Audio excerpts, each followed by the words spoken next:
In this video created June of 2013, we're going to take a look at some of the additions to SMOTGO. Let's go ahead and log into the demo account. First thing you might notice is the email buttons have been moved. Instead of having them spread out across the action bar, they are now on this drop down. So if you want to email an invoice or an estimate, just use the drop down and select from here, just as you did when the buttons were here. Just trying to condense it a little bit so we can add more actions as we move forward. Next thing, let's go into this invoice, and you can go into an invoice by either clicking on the edit, or you can use this drop down to jump to the invoice, or up here you click this to jump to the invoice. So you have three options. Let's go ahead and go into this invoice. Over here you'll notice two new tabs, an All Parts tab and an All Labor tab. Under the All Parts, just like it says, you can have all the parts that are on this invoice. Each one of these are broken down into the jobs, but this allows you to very quickly see all the parts and all the labor that is on this invoice. From here, you can edit and delete these records. You cannot add any parts or labor into these tabs, as each part needs to be, and labor needs to be added to the individual jobs. Under All Parts, you'll see that this field is red, and that's telling you that you're losing money on this part. It cost you $550. The selling price is $500. Your calculated price is $500. That's what you're actually selling it for right there. And you're losing money, so it's going to be in red. Over here, this orange indicates that you don't have enough of this parts in stock to complete this job. Is when you're creating a purchase order, you don't have to go into each individual job to add the parts to a purchase order. You can just select them all or the individual ones you want. Click Add to a Purchase Order. Just go ahead and create a new one. Just leave the description blank. Click OK. And now all 12 of these parts were added to the purchase order. You can go over here and just check that. There's that new purchase order we just created.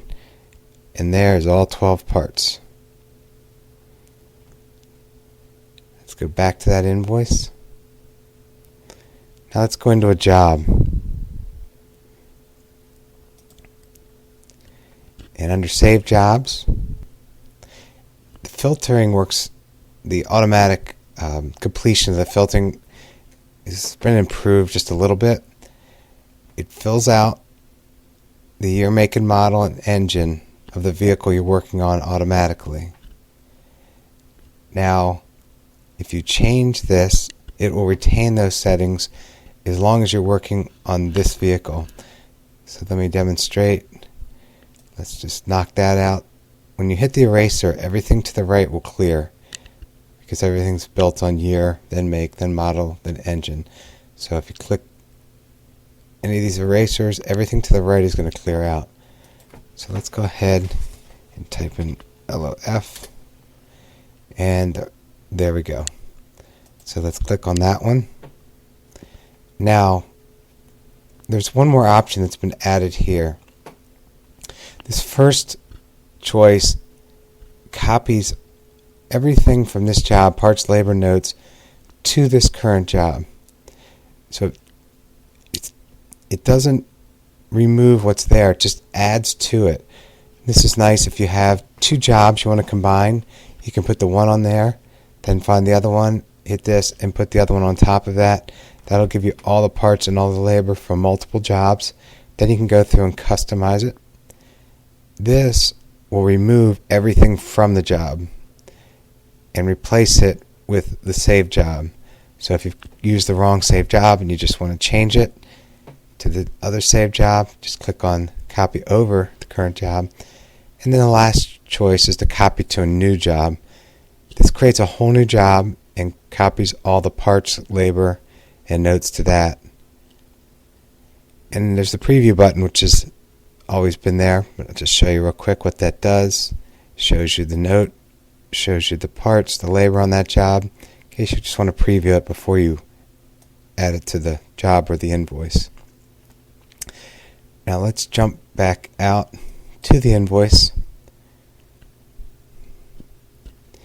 and then go back in under Save Jobs. You'll see it saved the search criteria for this job in this vehicle. Let's jump back out. Let's jump into another job. And you'll see that it removes the name of the saved job that you're searching for, but it retains the vehicle information for this vehicle. Now let's go ahead, jump out of here.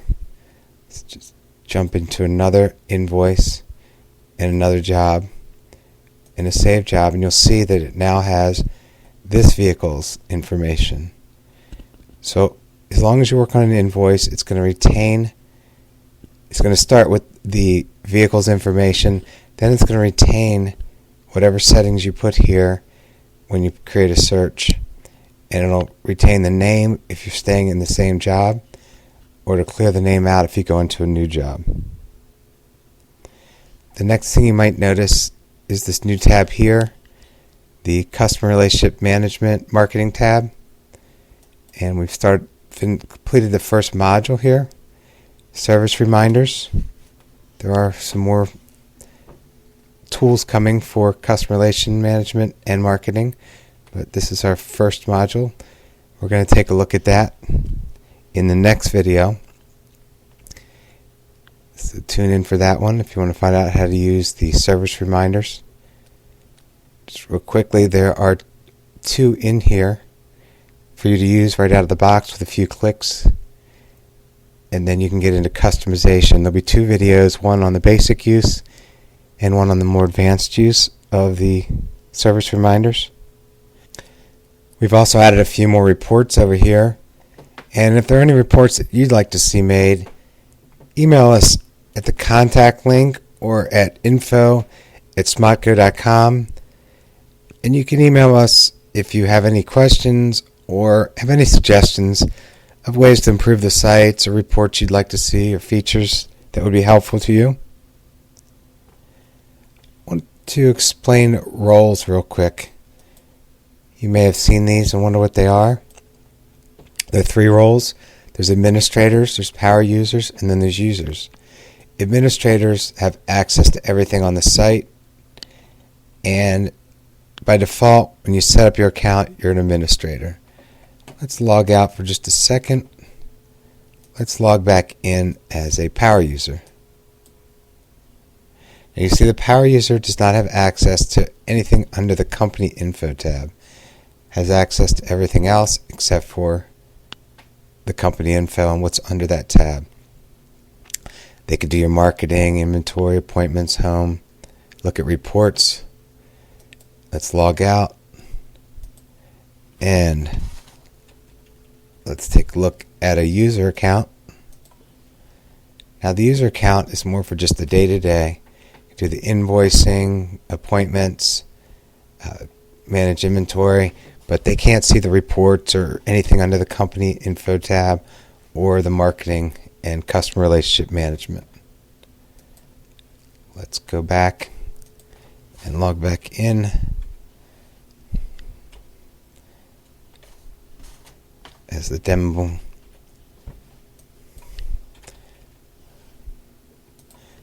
administrator account.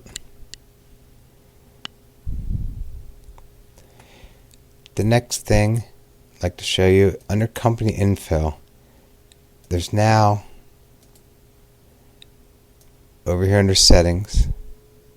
You may also notice that some of the forms, I've added these tabs just to help organize the information a little bit better on the form and be able to fit a few more things.